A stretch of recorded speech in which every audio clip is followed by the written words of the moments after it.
Bonjour, bonjour, bonsoir, Getcho. Bonjour, bonsoir, bonsoir, bonjour, bonjour, bandeko, partout vous allez dans le monde.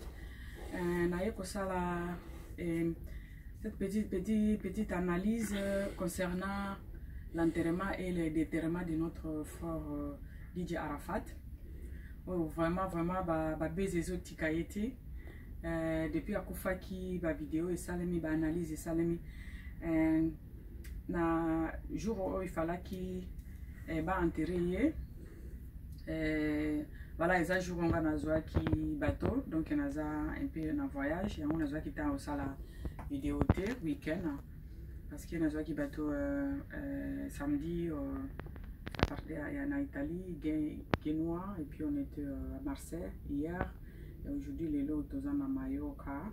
On a bien profité. On a seulement analyse mouké concernant les chinois qui ont déterré Didi Arafat.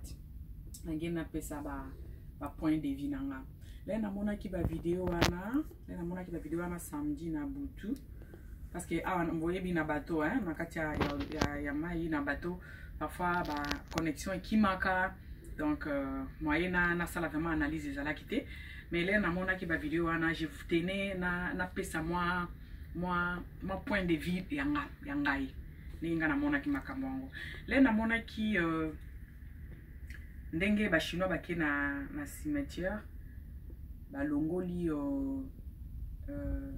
cercueil ya Didi Arafat ou azaki idole na bango et puis babandi ko longola pona ko luka ba point oye ko confirmer bango si réellement muto bakunda ki aza Arafat biso so totala ki yango et puis baekolobaki eza pope eza yeti bandeko ngale na mona ki vidéo wana natala ki ba vidéo bato ebele na ba commentaire bato ebele bazaki choqué tout mais moi nazalaki vraiment, si je peux dire la vérité, nazalaki vraiment choqué penzate parce que je savais na bande komi tuna ndenge ba kotisi ba na wana te ba pesa bango penza occasion ya ko loba au revoir.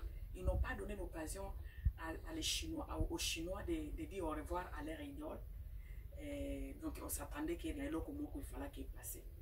En tout cas, quand moi j'ai vu ça, dans le bas qui waouh. Donc bazala qui vraiment associé à Mutuna Bango, la qui ko sala et l'autre parce que banda qui ko linga à tout prix, va rendre dernier hommage, va palper ba mona.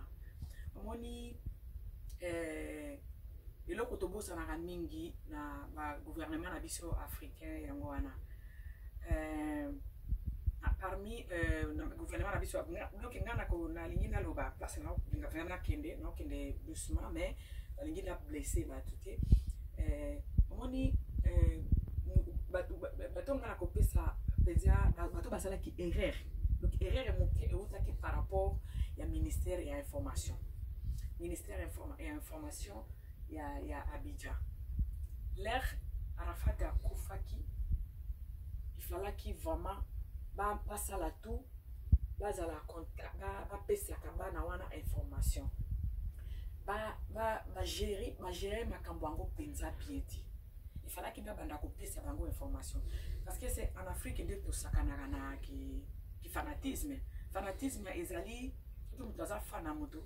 Ezana batu mususu andimaka meme kopesa bomo ina epona mutu wana yo olingi mutu wana plus que yo moko asala mabeza malamu olingi de bachino wana bazaki ezaki batu moko il fallait pas kotia bango à l'écart, il fallait vraiment kopesa bango occasion ba rendre hommage basa la dernière hommage pas ya mutu na bango, c'est-à-dire ozui corps ya mutu wana ozui corps ya Arafat botia on a lieu public batubazo leka donc exposer corps quand on expose à corps ce qui me doit confier et c'est que moi je me demande pourquoi exposer qui corps ya Arafat pourquoi exposer qui corps ya star munene wanati donc gouvernement et ça qui donc ministère et information il y a Côte d'Ivoire et ça qui moi erreur moké wana que babana qui pensa bazala qui trop transparente na makamnyoso.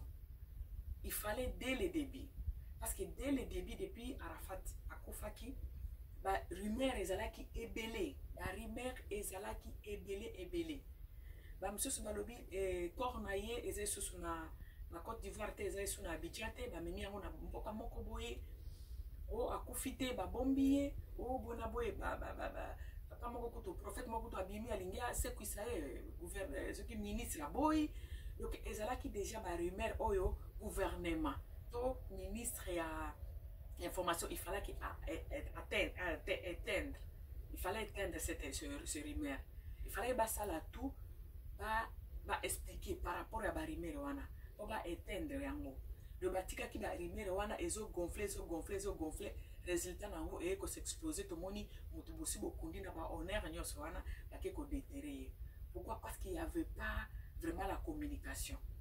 Donc première chose au Ganamoni, il n'y avait pas vraiment la communication. Vraiment, bah ça qui information te bazala ki ko loba compte ba rumeur est bimi que cornez sous na Côte d'Ivoire. Alors montrer les preuves.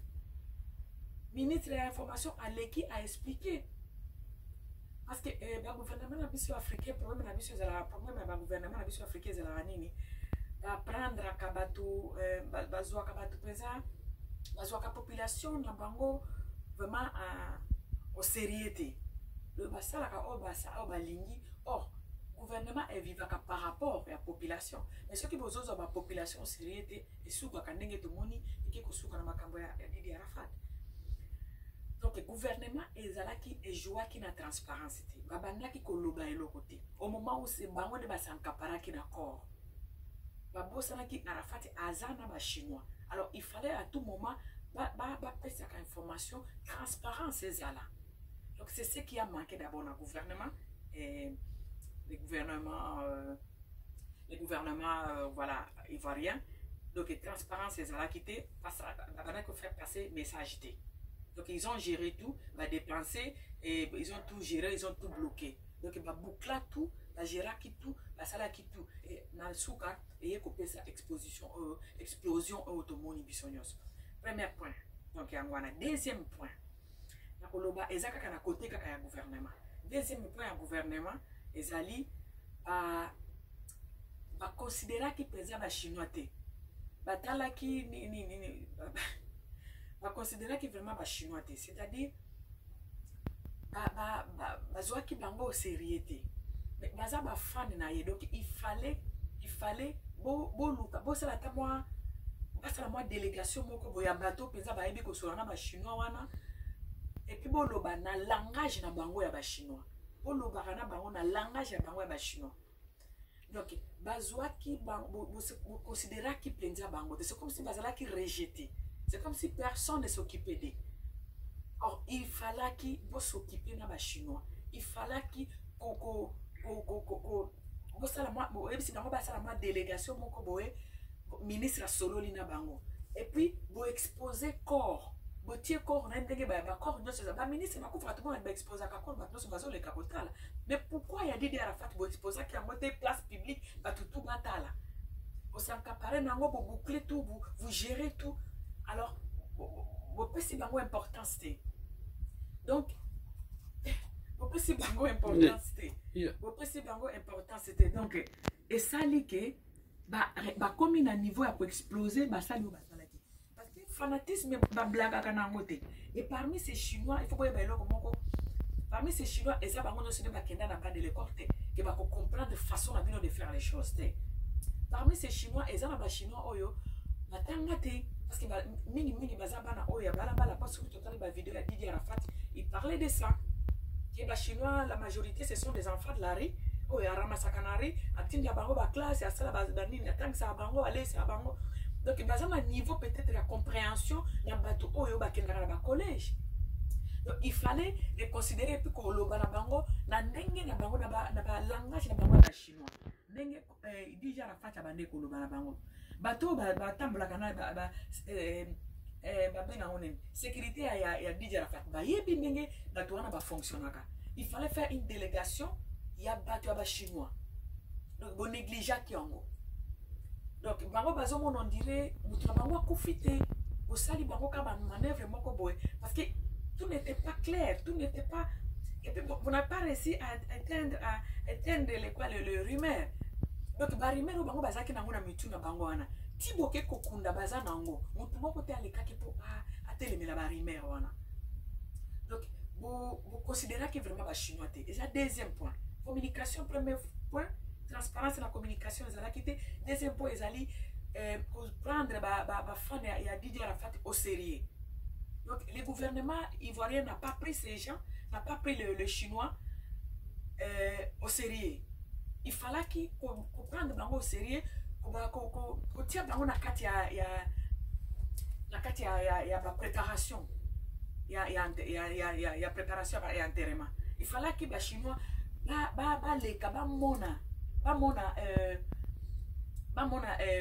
les cadavres de leur corps. Il y a idole na bango, palper, il fallait palper, toucher.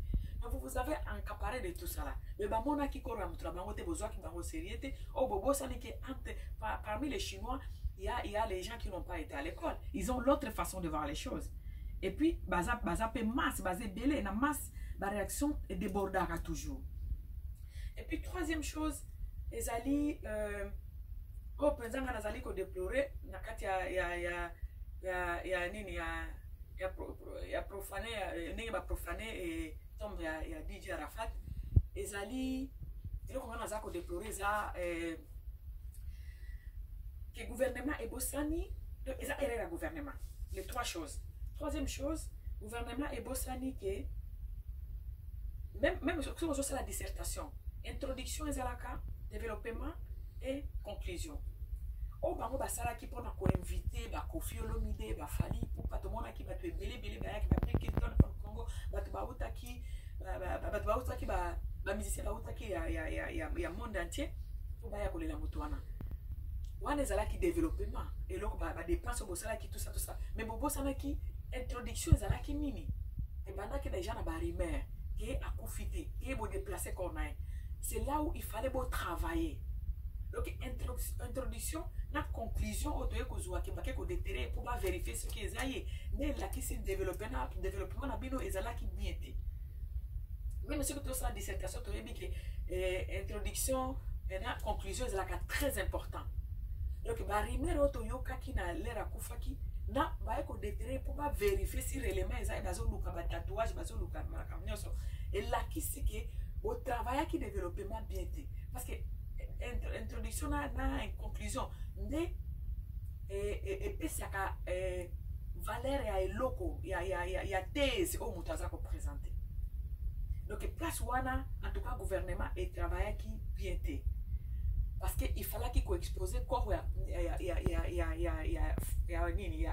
DJ Arafat pour na ba fan naie azaki na ba fan na monde entier c'était pas une petite personne qui est beaucoup s'encaparer na yé et puis pour bandi ko sala biloko bolingo il fallait que l'exposition encore bolobi délégation ya ba chinois ba leki ba tuna bango ba moni ba palper vous n'avez pas fait ça botier bango à côté donc et copé ça ba erreur ou explosion au de ko mona na suka en tout cas moi étonna ki ngate na mona kike ils ont réagi na ndenge na bango ya ki chinois ya balabala ba réagira ki bongo parce qu'il n'y a pas personne qui les a pris au sérieux.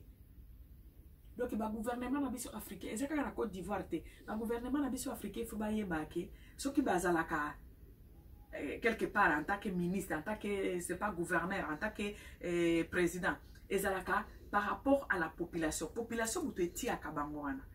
Mais, le gouvernement, c'est ça qu'on dirait. On dirait bango bazo konza siko biso na ndenge moko ke ya nkoto sala ndenge tolingi. Batu ba rumeur ebimi. Alors il faut qu'on les cas qu'on expliquer qu'il y a ça oh besoin mon eza ya ngote problème eza boina. Mais si personne ne passe, les gens vont réagir de leur façon. Et puis population se zandenge mon côté qui fanatisme ba blaga kana ngote. Mais na biso en Afrique bazo akelo ko nyo so sérieuté. Et puis il y a un problème. Il y a aussi un problème de classe, d'information. En Afrique, il y a belé au moins na baso que des classes témé et ça gouvernement lo moroté. Ba ki pa na bangoté. Or ana poto to yebi moi na nyoso il faut que des classes.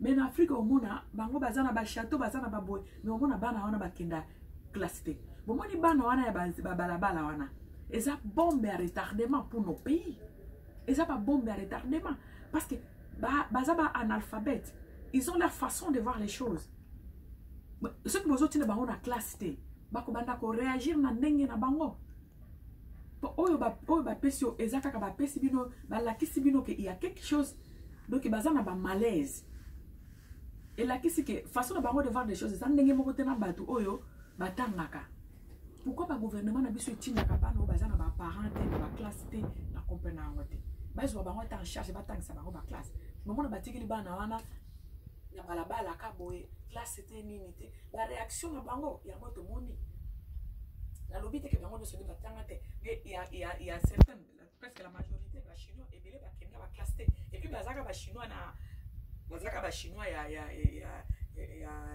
Côte d'Ivoire te hein ya Abidjan te na ba Kinshasa na biso kuna ba enfant de riz là de la riz baza na mutu te baza bana moko baza donc baza bongo batikela bango na tire mutu akisokipa na bango baza te oh ba gouvernement na biso ne bossa na keza ba bombe à retardement pour tout un pays pour tout un continent donc bozotika bana bakende à classe te bazo réagir baza na ba façon ils ont leur façon de voir les choses bamona makambo lokola bato nyonso te bango po ba déterrer mutu ba susi na bango ezalaki idole na bango wana bamona si réellement ye mutu batina sira mabele parce que bapesaki bango occasion ya korendre dernier hommage te et c'est ça le problème lelo na omona natalaki bacommentaire bato baza ofinga bango bato baza ofinga bana wana soki nabenga wana no bana bolimbisa bazofinga bachinois tout et tout ben nazomitunga est-ce que afin kofinga est-ce que bozo réfléchir na la majorité de ces chinois bakenda classé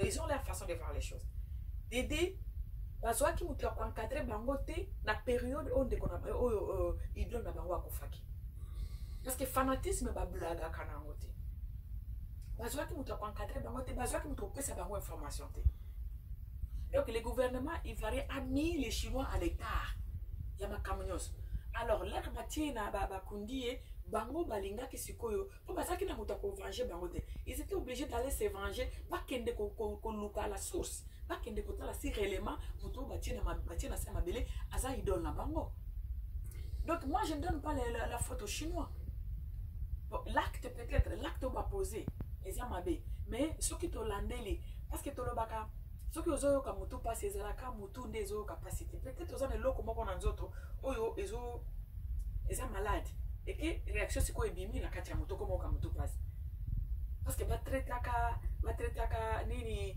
pota likolo te il faut obokota mpenza na mozwi nde bolongoli basalite wana nyonso nde bobandi sikoyo kotraite mais soki ka bozotiaka microclome likolo ya pota wana ekobika te bango il faut bayeba ke acte wana esalami par rapport ya quoi par rapport à comportement et à gouvernement ou je peux dire comportement et à ministre d'information il y a Côte d'Ivoire donc à Tiaki la fan il y a Didi à l'écart malgré le murmure ouais bandé ça déjà qu'il y a une malaise le murmure montrait déjà qu'il y a une malaise alors il fallait éteindre ça avec quoi avec je sais pas, un autre discours. À l'écran la télévision, expliquez-vous par lobby eza boena mais eza bongo te eza boena parce que le gouvernement na biso na toyebi baza na bato na bango basala ba travailler na ba YouTube batale la bango makamyo sur les kaka akoloba te que baza qui informé avec tout ce qui s'est passé na YouTube la communauté na bango alors ba rumeur wana il fallait quoi atteindre éteindre ça il fallait éteindre ces rumeurs na ba information sûre avec de preuves balobi et bienvenue ezate voilà les preuves les chinois nous sommes là pour vous on essaie d'enterrer la star votre star avec tout honneur mais voyez des preuves il y en a ça aza awa kebeke sikate mais ce qui ministre ya information azolo belote donc la bande koloba et le côté silence radio de le début jusqu'à la fin jusqu'à ce que bake ko tikayi balobi et l'oromoroté. Alors, ça nous montre que l'introduction et la conclusion et la kisibiso, la fausseté, où il y a développement. Où il y a honneur, mon nez, nous, basala qui est boussoana. batiki rumeur etika la ka rumeur alors conclusion nango rumeur et s'exposer ba chinois ba ke ko déterrer ils donnent na bango parce que ba déterrer que ba lingi ko sambwisa ete comme les gens le disent non ba déterrer ete que parce que baza ba voyou non donc ils batiaki bango à l'écart ils ont été mis à l'écart par le gouvernement et c'est un caparaki na cérémonie, si on peut appeler ça, de cette cérémonie d'enterrement de Didier Arafat. Le gouvernement est s'encaparé dans notre bango. Oh, bango ba fan na Didier Arafat. Ba yebi vinaye, a bombe la bango loroté. Même gouvernement, oh, yabande ko la mikolonyoso, même pancarte à pamba, ce qui a linga beta concert. Pour bamba tsele ka pancarte, baba gouvernement ne bande ko boya ko pesa yango. Et puis d'un coup, à Koufi, à Solarana, ba chinois ne makamnos. D'un coup, à Koufi, ce même gouvernement est eu cornaillé et c'est encaparé dans l'eau. La salle exposition à corps et à rafatité. Alors, ba chinois ba ressentent des ennemis. Bâtir bango à l'écart. Donc, tout ce malaise, tout ce qui s'est passé, c'était honte là au Batobazolo, ba chinois, vous faites la honte, les Chinois, vous faites la honte de Côte d'Ivoire. Non, moi je ne vois pas ça comme ça. Il faut tout la battre. Oh, il va bandir ma cambango. N'a l'obité que le gouvernement ivoirien est ce qui n'est pas. N'a l'obité est ça erreur. Si on peut appeler ça comme ça. Et ça erreur au Basalaki. Parce que Basalaki ko communiquer l'air d'arimer les obima. Parce que l'arimer wana qui a encore les sous na Côte d'Ivoire. Oh, à confiter. Il fallait faire taire tous ces rumeurs là. Il fallait que le ministère ait information et l'État et taire l'information. Et puis il fallait que parce que les Chinois qui fan, il fallait que nos gouvernements il faut pas fan il y a des fans au balinga kuto akufa pona mutu na il fallait qu'ils considèrent ma fan batia ki ba chinois à l'écart. Oh, ba chinois ba yebla ki ke gouvernement wana to ba ministre ba wana balinga ba balai ko tia mutu bango vidir. Et d'un coup ba s'encaparer na ebembe na ye. Alors bango ba kolobani. Il n'avait pas autre occasion il a ko vérifier au lieu bati kalana eloko wana na mutu ke toyebi ke soki mutu ba kunda ki awaza mutu na biso. Avec leur façon de voir les choses, parce que ce sont des gens de la rue. Il y a balabala ba traiter na bango na langage ya balabala. Mais bino bokenda ki na bango na ndenge ya honneur na ndenge soki ya nini. Non. Bo exposer corps ya mutu na bango te. Ba moni te ba palpiter, bazo luka. Ba bando lukale bazo déshabiller binwana corps wana. Bazo luka tatouage na eza tatouage na eza. Donc il y a quelque chose. Donc ça montre que batia ki bango ale kan ba considérer ki bango te ba erreur wana nde ezonga ka lisusu te ba erreur wana nde faut ba gouvernement na biso ba sala nango attention parce que mutu ka le bi aza fan na moto il faut quand même le considérer ba considérer ki ba fan na yete ba exposer corps na yete ceux qui ba considérer ki bango te ba exposer yango te ke batino so batala pourquoi ba corps nyoso batino so ba kufa ka ezala ba ministre ba exposer ka ba corps batino so bazo le ka bazo tal pourquoi ba sala ki te ke ba exposer corps ya Arafat ke ba chinois pe ba ya ba parler pe ba mona batala parce qu'il y a si à Koufi ba pesa ki bango occasion wana te alors après et comme il ba chinois ba sala ba chinois ba za mabe ngana moni mabe ba za te peut-être cet acte mais façon bango ba na linga blaza la sur ba tika na eloko wana mutu na bango te ke pour ne ke ndeki quelque part mutu moko apesa bango explication te et puis preuve que ba boy bango basala qui paye au dernier hommage à mutu na bango te exposer qui corps ya Arafat te alors bango pour la façon bango de voir les choses faut que ça ba tam enzela ya balabala balobi non biso il faut vérifier ce qui mutu ba konda ke ça mutu na biso. Donc erreur ezala ki ya gouvernement ezala ba chinois te ba yeba ke ba chinois bazala komoko ki ko réagir ndenge ya mabe donc il fallait les encadrer na matanga il fallait les encadrer il fallait être clair avec eux il fallait avoir des langages de chinois il fallait qu'il y ait des preuves tangentes ezala pour bandima ke mutu akufi eza Didier Arafat na bango mutu ba ko kendo kondeza Didier Arafat na bango donc erreur ezala gouvernement ezala ba chinois te. La vidéo, la honte pour la Côte d'Ivoire, la honte, les Chinois, vous avez fait la honte la Côte d'Ivoire. La réagir dans le balabala parce que Moutouazo qui bango série azate. Moutouazo a l'oka qui délégation, il y a des Chinois pour son bango na langage qui chinois. Ça l'a quitté. batiaki bango à l'écart, balakisi bango que nous sommes un bon de retardement. Et ça qu'à Côte d'Ivoire, partout en Afrique, il y a des enfants de la rue comme ça, plein en Afrique. Et personne ne s'occupe de ces enfants. Et je vous dis, mes frères et sœurs, ces enfants-là, les gens qui sont, les Chinois qui sont partout en Afrique, là, dans des grandes villes de l'Afrique, là, ce sont des bombes à retardement. Au moins, peut-être, non, peut-être que mon amakam. Parce que moutouma quoi, zoka bango sérieux. N'importe quoi, jamais au monde a bala balabala. Batinda kabana na ba classe. Parce que la jeune de base à venir et en moka. Mais ceux qui disent, on a déjà, ceux qui ministre d'information, ceux qui gouverneur, ceux qui je ne sais pas qui. Mais, bana na yo batanga classe. Mais ozo mona bana bazana balabala. Ozo yeba que tu as déjà 60 ans. D'ici là, aucune la retraite, qui va te remplacer? Si ce n'est que ces jeunes gens-là que vous négligez aujourd'hui. Ce sont des jeunes gens-là qui vont prendre vos postes. Si vous encadrez ces jeunes. L'Afrique, nous devons changer. Nos dirigeants, il faut changer. Essayez de former ces jeunes-là, de vous occuper de ces jeunes gens-là. Les Chinois, ils sont partout en Afrique, dans toutes les grandes villes de l'Afrique. Dans toutes les grandes villes, de toutes les capitales de l'Afrique, il y a des Chinois partout. Et nos gouvernements ne s'occupent même pas de ces jeunes.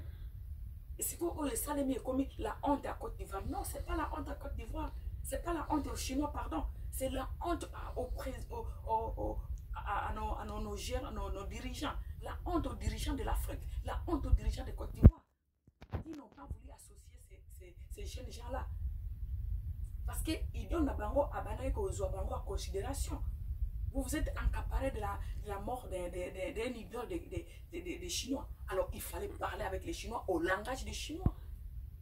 Comme vous ne voulez pas envoyer ces enfants-là à l'école, vous ne vous occupez pas à ces jeunes gens-là qui sont partout en Afrique, dans toutes les grandes villes de l'Afrique, qui sont partout là, ils n'ont personne. Ils sont délaissés comme ça. Personne ne s'en occupe. Vous construisez des châteaux, vous construisez des immeubles. Et pour envoyer ces enfants-là à l'école, pour ouvrir les écoles pour ces enfants, les écoles gratuites, aux jeunes Africains là, personne, nos dirigeants africains là, personne ne les fait, personne ne pense même pas ça. Et ce sont ces mêmes musiciens-là, les musiciens qui essaient de faire quelque chose. Et quand ces musiciens, mais vous voulez maintenant faire tous les honneurs à ces musiciens et vous mettez à l'écart ces femmes. Vous mettez à l'écart ces Chinois. Lui, il s'occupait de ces Chinois. Alors quand il est décédé comme ça, il fallait prendre le langage de ces Chinois-là et parler avec eux. Comme vous ne voulez pas les envoyer à l'école là-bas, comme vous ne voulez pas envoyer ces enfants à l'école, ces jeunes gens africains qui n'ont pas les parents pour les payer, les frères académiques, les frères scolaires. Comme vous ne voulez pas s'occuper à ces jeunes-là, alors ces genres de choses-là, il faut assumer. Bon, dit Marababilo quoi bongo. Parce que ceux qui botinent là-bas, on a la classe, et ce n'est pas seulement en Côte d'Ivoire, c'est partout en Afrique. Il y a des jeunes, plein de jeunes partout, il y a des Chinois partout dans toutes les grandes villes de l'Afrique. Ce sont des bombes à retardement, mes amis. Ils ont leur façon de voir les choses. Ils ne réfléchissent pas beaucoup. Ils sont là, ils passent aux actes sans réfléchir. Parce qu'ils n'ont jamais été à l'époque de l'école. Et nos dirigeants sont là. Ils ne s'occupent même pas, ça ne les intéresse même pas. Yoko zo mutoke kokunda na honneur et puis bato o basi pour taka bato bali akaye mto alisa bango bo pesi bango ta occasion ya ko rendre dernier hommage à leur idole. Vous croyez quoi? Vous étiez en train de vous attendre à quoi? Pas qu'on réagisse à langage ya ba chinois, pas qu'on réagisse à langage de la rue. Parce que bino nde babo bo s'occupana bango te boutique bango na ba bala.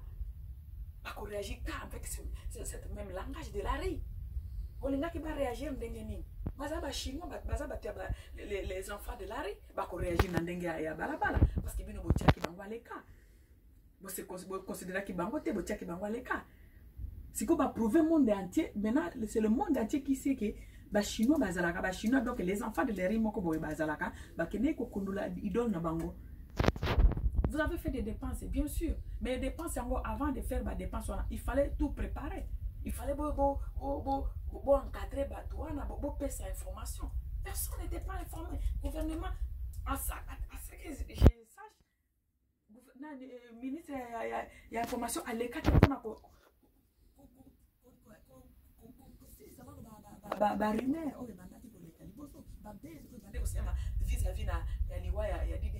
c'est là où il fallait commencer.